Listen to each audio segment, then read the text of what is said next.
पालकाची भाजी खायला सगळेजण कंटाळा करतात. मुलांना तर आवडतच नाही, पण मोठ्यांनाही जसं आवडत नाही भाजी.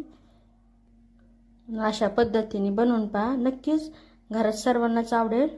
बनवायला सोपी, मोजक्या साहित्यातील आणि यामध्ये कोणता खडा मसाला किंवा गरम मसाला, घरगुती मसाला काही नाही, दुकानचे मसाले असं काहीही नाही.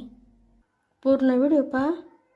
रेसिपी आवडली तर चॅनलला सबस्क्राईब करा, रेसिपीला लाईक करा आणि ही टेस्टी पालक नक्की बनवा.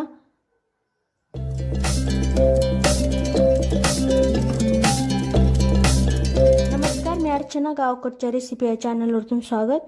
इथं मी 2 चमचे बेसन पीठ घेतलेलं आहे. तेव्हा थोडं पाणी टाकून याचं मिश्रण बनवून घ्यायचं. गाठी नाही राहू द्यायच्या.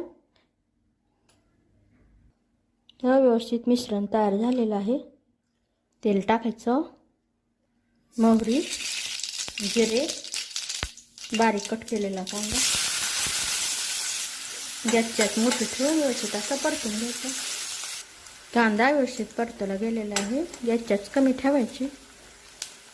यामध्ये लसूण थोडंसं परतून घ्यायचं.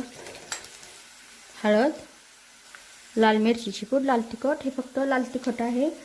यामध्ये कोणते धने, खडे मसाले नाही, फक्त सुक्या लाल मिरच्या दळून आणलेल्या आहेत. परतून घ्यायचं. थोडंसं टाकायचं, जास्त नाही. बारीक कट केलेला टोमॅटो मिक्स करून घ्यायचं नुसतं. यामध्ये आता हे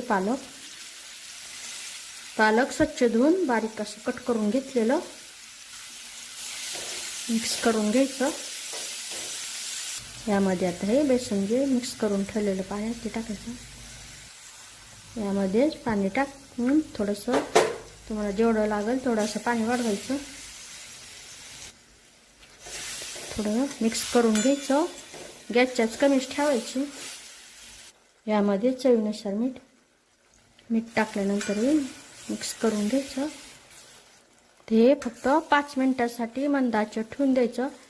झाकण ठेवायचं. यावर ठेवून देऊ मंद आचेवर. 5 मिनिटं झालेली आहेत. गॅस बंद करून टाकायचा. भाजी तयार झाली. बनवा, कशी झाली तेही कमेंटमध्ये सांगा आणि शेअरही करा.